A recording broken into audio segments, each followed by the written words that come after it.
வணக்கம். All India radio Chennai.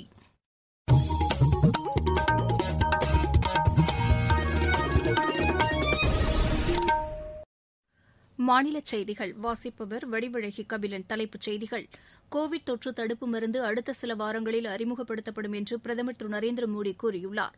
தமிழகத்தில் காவிரி குண்டாறு இணைப்பு திட்டத்திற்கு வரும் ஜனவரி மாதம் அடிக்கல் நாட்டப்படும் என்று முதலமைச்சர் திரு எடப்பாடி பழனிசாமி தெரிவித்துள்ளார். முல்லைப் பெரியாறு அணையிலிருந்து மதுரைக்கு குடிநீர் வழங்க வகை செய்யும் 1295 கோடி ரூபாய் மதிப்பீட்டிலான கூட்டு குடிநீர் திட்டத்திற்கு முதலமைச்சர் இன்று அடிக்கல் நாட்டினார். வங்கக்கடலில் நிலை கொண்டுள்ள ஆழ்ந்த காற்றழுத்த தாழ்வு மண்டலம் காரணமாக தமிழகத்தில் ஆங்காங்கே அடுத்த 2 தினங்களுக்கு மழை தொடரும் என்று சென்னை வானிலை ஆய்வு மையம் தெரிவித்துள்ளது. கான்பெராவில் நடைபெற்ற ஆஸ்திரேலியாவுக்கு எதிரான முதலாவது டுவெண்டி கிரிக்கெட் போட்டியில் 11 ரன் வித்தியாசத்தில் இந்தியா வெற்றி பெற்றது. இனி விரிவான செய்திகள்.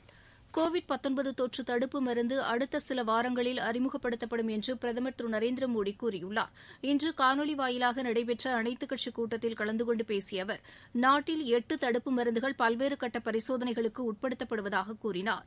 நியாயமான விலையில் தொற்று நோய்க்கான மருந்தை இந்தியா கண்டுபிடிக்கும் என்ற ஆர்வத்தில் உலக நாடுகள் எதிர்பார்த்திருப்பதாக அவர் தெரிவித்தார்.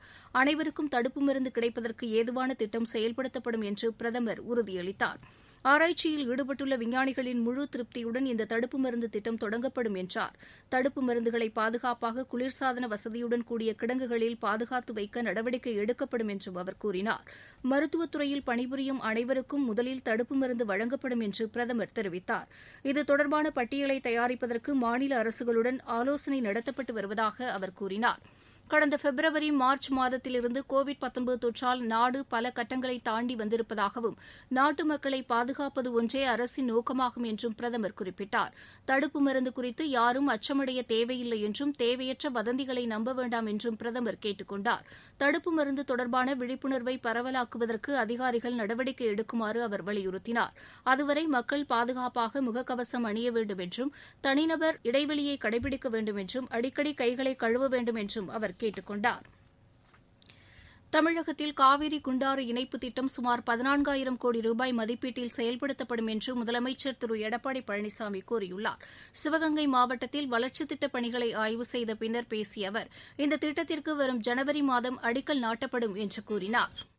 காவிரி குண்டாறு திட்டம் மிகச் சிறப்பான திட்டம். சுமார் 14,000 கோடியில் இந்த திட்டத்தை நிறைவேற்ற இருக்கிறோம். ஜனவரி மாதம் இந்த திட்டத்திற்கு அடிக்கல் நாட்ட இருக்கிறோம். இந்த திட்டம் நிறைவேறுகின்ற பொழுது சிவகங்கை மாவட்டத்தில் இருக்கின்ற பல ஏரிகள் நிரப்பப்படும். அதன் மூலம் நிலத்தடி நீர் உயர்ந்து விவசாயிக்கு தேவை நீர் கிடைக்கும். இது மிகப்பெரிய திட்டம். தமிழ்நாடு அரசு இன்றைக்கு நீர் மேலாண்மை திட்டத்தில் தேசிய அளவில் முதன்மை பெற்றிருக்கின்றது. கோவிட் தொற்று காலத்தில் கட்டுப்பாட்டு நடவடிக்கைகளை தமிழக அரசு சிறப்பாக மேற்கொண்டதாக முதலமைச்சர் தெரிவித்தார்.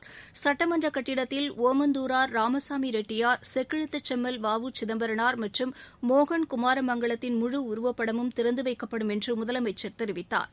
முன்னதாக இன்று காலை மதுரையில் முல்லைப் பெரியாறு அணையிலிருந்து மதுரைக்கு குடிநீர் வழங்க வகை செய்யும் 1295 கோடி ரூபாய் மதிப்பிலான கூட்டு குடிநீர் திட்டத்திற்கு முதலமைச்சர் அடிக்கல் நாட்டினார். அப்போது பேசிய அவர், கூட்டு குடிநீர் திட்டத்தின் மூலம் நகர்ப்புற மக்கள் மட்டுமின்றி கிராமப்புற மக்களுக்கும் குடிநீர் கிடைக்கும் வகையில் அரசு பல்வேறு நடவடிக்கைகளை மேற்கொண்டு வருவதாக குறிப்பிட்டார். மதுரையில் எய்ம்ஸ் மருத்துவமனைக்கான கட்டுமானப் பணிகள் விரைவில் தொடங்கப்படும் என்றும் முதலமைச்சர் தெரிவித்தார். இந்திய கடற்படை தினம் இன்று கொண்டாடப்பட்டது. 1971ஆம் ஆண்டு பாகிஸ்தானுக்கு எதிரான போரில் இதே நாளில் கராச்சி துறைமுகத்தில் 4 பாகிஸ்தான் கப்பல்களை இந்திய கடற்படை மூழ்கடித்து வெற்றி கொண்டதன் நினைவாக கடற்படை தினம் கொண்டாடப்படுகிறது. கடற்படை தினத்தையொட்டி வீரம் செறிந்த இப்படையின் வீரர்களுக்கும் அவர்களின் குடும்பத்தினருக்கும் பிரதமர் திரு நரேந்திர மோடி வாழ்த்து தெரிவித்துள்ளார். நாட்டின் கடற்கரை பகுதிகளை அச்சமின்றி பாதுகாக்கும் இந்திய கடற்படை தேவைப்படும் நேரத்தில் மனிதாபிமான உதவிகளையும் செய்வதாக பிரதமர் கூறியுள்ளார். நீங்கள் கேட்டுக்கொண்டிருப்பது ஆல் இண்டியா ரேடியோவின் மாநில செய்தி அறிக்கை. கோவிட் எதிரான போரில் நமக்கான 3 கவசங்கள். முகக்கவசம் அணிவோம், தனிநபர் இடைவெளியை கடைபிடிப்போம், கை மற்றும் முக சுத்தம் பராமரிப்போம். வங்கக்கடலில் நிலை கொண்டுள்ள ஆழ்ந்த காற்றழுத்த தாழ்வு மண்டலம் ராமநாதபுரம் தூத்துக்குடி இடையே மையம் கொண்டிருப்பதை அடுத்து தமிழகத்தின் கடலோரப் பகுதிகளில் ஆங்காங்கே கனத்தது முதல் மிக கனத்த மழை பெய்து வருகிறது. அடுத்த 24 மணி நேரத்திற்குள் இது ஆழ்ந்த காற்றழுத்த தாழ்வுப் பகுதியாக வலுவிழந்து ராமநாதபுரம் வழியாக மேற்கு தென்மேற்கு திசை நோக்கி நகர்ந்து தெற்கு கேரள பகுதியை நோக்கி நகரும் என்று சென்னை வானிலை ஆய்வு மைய தென்மண்டல துணை தலைமை இயக்குநர் திரு பாலச்சந்திரன் தெரிவித்தார். மன்னார் வளைகுடா பகுதியில் நிலை கொண்டிருக்கும் ஆழ்ந்த காற்றழுத்த தாழ்வு மண்டலம் தொடர்ந்து அதே பகுதியில் நிலவுகிறது. இது இன்று மாலை வரை தொடர்ந்து அதே பகுதியில் நிலவும். இன்று மாலை வரை வலுவிழந்து காற்றழுத்த தாழ்வு மண்டலமாக டிப்ரெஷனாக வலுவிழக்கக்கூடும். அதன் பின்னர் மெதுவாக மேற்கு தென்மேற்கு திசையில் நகர்ந்து வலுவிழந்து ஆழ்ந்த காற்றழுத்த தாழ்வு பகுதியாக ராமநாதபுரம் பகுதி வழியாக தெற்கு கேரள பகுதியை நோக்கி நகரக்கூடும். கடந்த 24 மணி நேரத்தில் தமிழகம் மற்றும் புதுவையில் பரவலாக மழை பெய்துள்ளது. கிட்டத்தட்ட 11 இடங்களில் அதி கனமழையும் 20 இடங்களில் மிக கனமழையும் 50 இடங்களுக்கு மேல் கனமழையும் பெய்துள்ளது. அடுத்து வரும் 2 தினங்களுக்கு தமிழகம் மற்றும் புதுவையில் மழை தொடரக்கூடும். கனமழை பொறுத்தவரையில் கடலூர், நாகப்பட்டினம், ராமநாதபுரம், திருவாரூர் மாவட்டங்களில் ஓரிரு இடங்களில் அதி கனமழையும், தஞ்சாவூர், புதுக்கோட்டை, சிவகங்கை, விழுப்புரம், திருவண்ணாமலை, அரியலூர், பெரம்பலூர், வேலூர் மற்றும் வட மாவட்டங்களான திருவள்ளூர், சென்னை, காஞ்சிபுரம் இந்த மாவட்டங்களில் கன முதல் மிக கனமழை பெய்யக்கூடும். காற்றை பொறுத்தவரையில் தமிழக கடற்கரை பகுதியில் மற்றும் மன்னார் வளைகுடா பகுதியில் 40 முதல் 50 கிலோமீட்டர் வேகத்தில் பலத்த காற்று வீசக்கூடும். மீனவர்கள் நாளை வரை இந்த பகுதிகளுக்கு செல்ல வேண்டாம் என்று அறிவுறுத்தப்படுகிறார்கள். சென்னை மற்றும் புறநகரை பொறுத்தவரையில் அடுத்து வரும் 2 தினங்களுக்கு மழை தொடரும். சில பகுதியில் கனமழையாக இருக்கக்கூடும். தமிழகத்தின் வடக்கு மாவட்டங்களில் பல்வேறு பகுதிகளில் மழை பெய்து வருகிறது. சென்னை, திருவள்ளூர், காஞ்சிபுரம், செங்கல்பட்டு ஆகிய மாவட்டங்களிலும் அவ்வப்போது மழை பெய்து வருகிறது. இதனால் சென்னைக்கு குடிநீர் வழங்கும் பூண்டி, சோழவரம், செங்குன்றம் மற்றும் செம்பரம்பாக்கம் ஏரிகளில் நீர்வரத்து அதிகரித்துள்ளது. நாகப்பட்டினத்தில் தொடர்ந்து கனமழை பெய்து வருவதால் மீனவர்கள் கடலுக்கு செல்லவில்லை. கொள்ளிடத்தில் அதிகபட்சமாக 36 சென்டிமீட்டர் மழை பதிவாகியுள்ளது. கடற்கரையோர கிராமங்களில் ஆயிரக்கணக்கான படகுகள் பாதுகாப்பாக கரையில் நிறுத்தப்பட்டுள்ளன. வேதாரண்யம் பகுதியில் மாநில கைத்தறித்துறை அமைச்சர் திரு OS மணியன் ஆய்வு மேற்கொண்டார். திருவள்ளூர் மாவட்டத்தில் புழல் ஏரியில் உபரி நீர் திறந்துவிடப்படுவதால் மக்கள் எச்சரிக்கையுடன் இருக்குமாறு அறிவுறுத்தப்பட்டுள்ளதாக எமது செய்தியாளர் தெரிவிக்கிறார். நேற்று இரவு முழுவதும் பெய்த கனமழையினால் திருவள்ளூர் மாவட்டம் செங்குன்றம் புழல் ஏரிக்கு நீர்வரத்து அதிகரித்துள்ளது. அதன் முழு கொள்ளளவான 21 அடியை நெருங்கிவிட்டதால் இன்று மாலை 3 மணிக்கு முதற்கட்டமாக 500 கன அடி தண்ணீர் திறக்கப்பட்டுள்ளது.